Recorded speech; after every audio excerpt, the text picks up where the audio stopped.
शांताकारं भुजंगशयनं पद्मनाभं सुरेशं विश्वाधारं गगनसदृशं मेघवर्णं शुभांगं लक्ष्मीकान्तं कमलनयनं योगिभिर्ध्यानगम्यं वंदे विष्णु भवभयहरं सर्वलोकैकनाथं। मंगलम भगवान विष्णु मंगलम गरुड़ध्वज मंगलम पुंडरीकाक्ष मंगलाय तनोहरि। ओम नमो भगवते वासुदेवाय। आज का दिन आप सभी के लिए मंगलमय हो। आज मैं माघ मास कथा का 14वां अध्याय लेकर आया हूं। तो आइए सुनते हैं माघ मास कथा का 14वां अध्याय। श्री सुखदेव जी ने कहा, राजन, मुनिवर मैत्रेय जी के मुख से यह परम पुण्यमयी कथा सुनकर श्री विदुर जी ने फिर पूछा, क्योंकि भगवान की लीला कथा में इनका अत्यंत अनुराग हो गया था। विदुर जी ने कहा, मुने, स्वयंभू ब्रह्मा जी के प्रिय पुत्र महाराज स्वयंभू मनु ने अपनी प्रिय पत्नी सतरूपा को पाकर फिर क्या किया? आप साधु शिरोमणि हैं। आप मुझे आदि राजर्षि स्वयंभू मनु का पवित्र चरित्र सुनाइए। वे श्री विष्णु भगवान के शरणापन्न थे, इसलिए उनका चरित्र सुनने में मेरी बहुत श्रद्धा है। जिनके हृदय में श्री मुकुंद के चरणारविंद विराजमान हैं, उन भक्त जनों के गुणों को श्रवण करना ही मनुष्यों के बहुत दिनों तक किए हुए शास्त्राभ्यास के श्रम का मुख्य फल है, ऐसा विद्वानों का श्रेष्ठ मत है। श्री सुखदेव जी कहते हैं, राजन, विदुर जी सहस्त्र शीर्षा भगवान श्री हरि के चरणाश्रित भक्त थे। उन्होंने जब विनय पूर्वक भगवान की कथा के लिए प्रेरणा की, तब मुनिवर मैत्रेय का रोम रोम खिल उठा। उन्होंने कहा, श्री मैत्रेय जी बोले, जब अपनी भार्या सतरूपा के साथ स्वयंभू मनु का जन्म हुआ, तब उन्होंने बड़ी नम्रता से हाथ जोड़कर श्री ब्रह्मा जी से कहा, भगवान, एकमात्र आप ही समस्त जीवों के जन्मदाता और जीविका प्रदान करने वाले पिता हैं। तथापि हम आपकी संतान ऐसा कौन सा कर्म करें जिससे आपकी सेवा बन सके?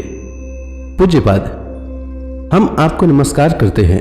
आप हमसे हो सकने योग्य किसी ऐसे कार्य के लिए हमें आज्ञा दीजिए जिससे इस लोक में हमारी सर्वत्र कीर्ति हो और परलोक में सद्गति प्राप्त हो सके। श्री ब्रह्मा जी ने कहा, पृथ्वीपते, तुम दोनों का कल्याण हो। मैं तुमसे बहुत प्रसन्न हूं, क्योंकि तुमने निष्कपट भाव से मुझे आज्ञा दीजिए यूं कहकर मुझे आत्मसमर्पण किया है।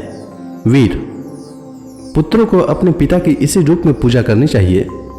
उन्हें उचित है कि दूसरों के प्रति ईर्ष्या भाव को न रखकर जहां तक बने उनकी आज्ञा का आदर पूर्वक सावधानी से पालन करें। तुम अपनी इस भार्या से अपने ही समान गुणवती संतति उत्पन्न करके धर्म पूर्वक पृथ्वी का पालन करो और यज्ञों द्वारा श्रीहरि की आराधना करो। राजन, प्रजा पालन से मेरी बड़ी सेवा होगी और तुम्हें प्रजा का पालन करते देखकर भगवान श्रीहरि भी तुमसे प्रसन्न होंगे। जिन पर यज्ञ मूर्ति जनार्दन भगवान प्रसन्न नहीं होते, उनका सारा श्रम व्यर्थ ही होता है, क्योंकि वे तो एक प्रकार से अपने आत्मा का ही अनादर करते हैं।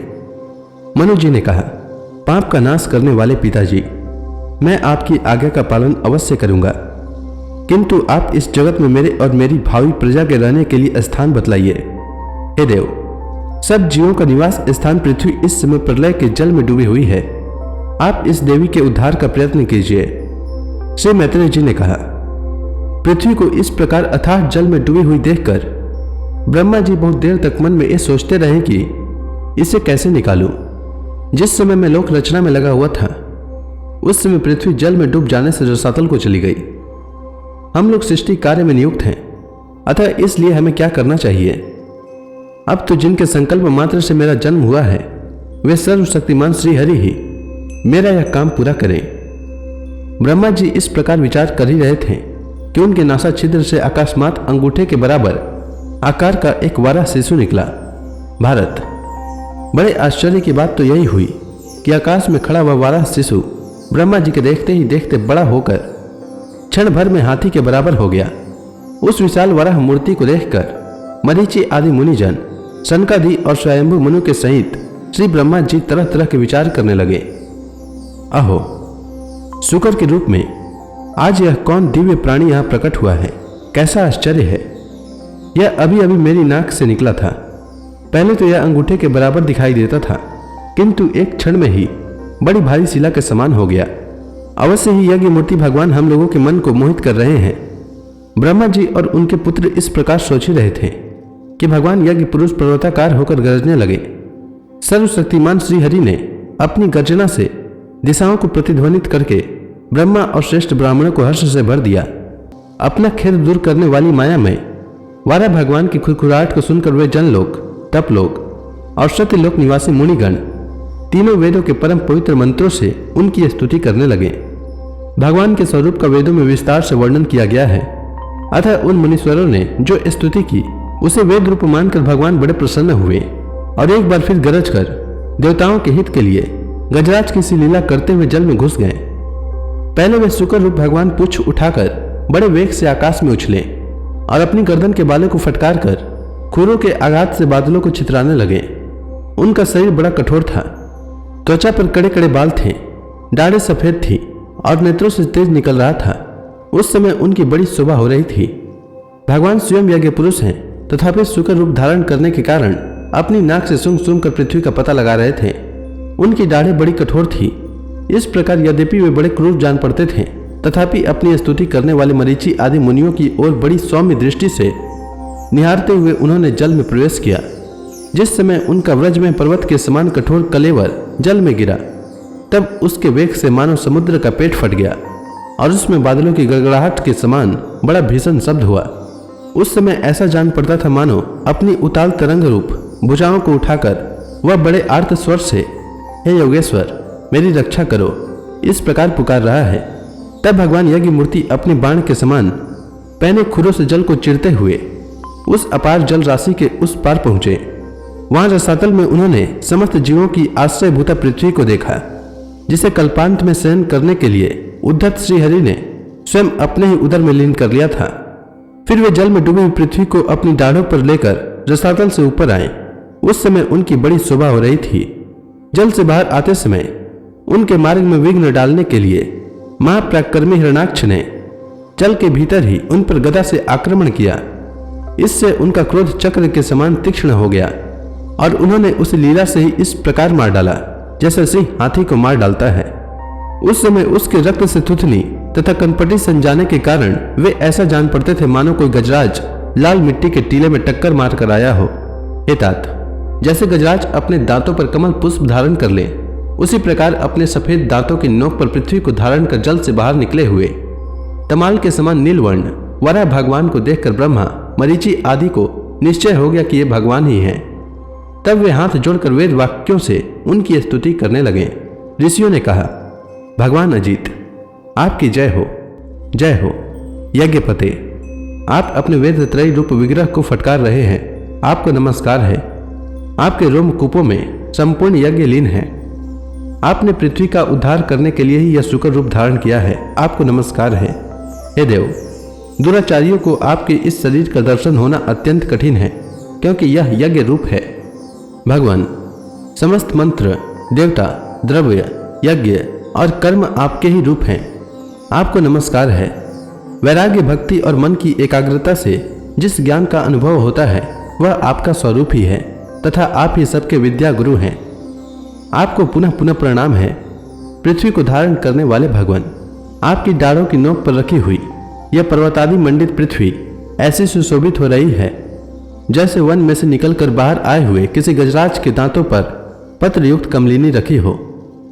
आपके दांतों पर रखी हुई भूमंडल के सहित आपका यह वेदमय वराह विग्रह ऐसा सुशोभित हो रहा है जैसे शिखरों पर छाई हुई मेघमाला से कुल पर्वत की शोभा होती है। हे नाथ, चराचर जीवों के सुखपूर्वक रहने के लिए आप अपनी पत्नी इन जगन माता पृथ्वी को जल पर स्थापित कीजिए। आप जगत के पिता हैं और अरणी में अग्नि स्थापना के समान आपने इसमें धारण शक्ति रूप अपना तेज स्थापित कीजिए। हम आपको और इस पृथ्वी माता को प्रणाम करते हैं।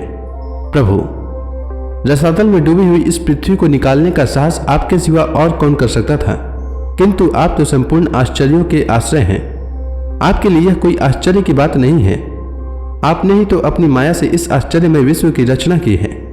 जब आप अपने वेद में विग्रह को हिलाते हैं तब हमारे ऊपर आपकी गर्दन के बालों से झरती हुई शीतल जल की बूंदें गिरती है। हे ईश, उनसे भीग कर हम जनलोक, तपलोक और सत्यलोक में रहने वाले मुनिजन सर्वथा पवित्र हो जाते हैं। जो पुरुष आपके कर्मों का पार पाना चाहता है, अवश्य ही उसकी बुद्धि नष्ट हो गई है, क्योंकि आपके कर्मों का कोई पार ही नहीं है। आपके ही योग माया के सत्वादी गुणों से यह सारा जगत मोहित हो रहा है। भगवान, आप इसका कल्याण कीजिए। श्री मैत्रेय जी कहते हैं, विदुर जी, उन ब्रह्मवादी मुनियों के इस प्रकार स्तुति करने पर सबकी रक्षा करने वाले वराह भगवान ने अपने खुरों से जल को स्तंभित कर उस पर पृथ्वी को स्थापित कर दिया। इस प्रकार रसातल से लीलापूर्वक लाई हुई पृथ्वी को जल पर रखकर वे प्रजापति भगवान श्रीहरि अंतर ध्यान हो गए। विदुर जी, भगवान की लीला में चरित्र अत्यंत कीर्तनीय है और उनमें लगी हुई बुद्धि सब प्रकार के पाप तापों को दूर कर देती है। जो पुरुष उनकी इस मंगलमय कथा को भक्ति भाव से सुनता या सुनाता है, उसके प्रति भक्त वत्सल भगवान बहुत शीघ्र प्रसन्न हो जाते हैं। भगवान तो सभी कामनाओं को पूर्ण करने में समर्थ हैं। उनके प्रसन्न होने पर संसार में क्या दुर्लभ है, किंतु उन तुच्छ कामनाओं की आवश्यकता ही क्या है।